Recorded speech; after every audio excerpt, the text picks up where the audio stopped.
కదా, డేంజర్ పాము hand gloves వేసుకోవాలి. ఈ నాగం పాము అంటే దాని యొక్క మూమెంట్ మనకు అర్థమవుతుంది.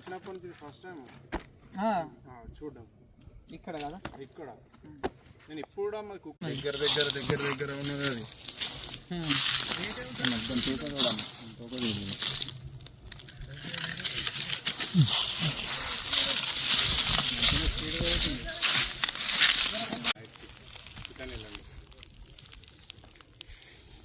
బాగా బరువు ఉంటుంది కదా అది, వెయిట్ ఉంటుంది. అర్థమైంది మూమెంట్ అది.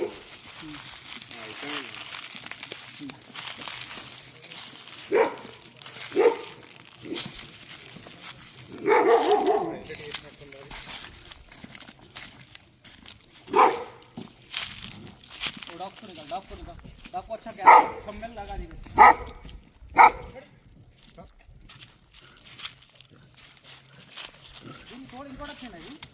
ఇది ఇది ఇనే ఉంటుంది. ఇది ఇక్కడ లైట్గా తీసుకోండి.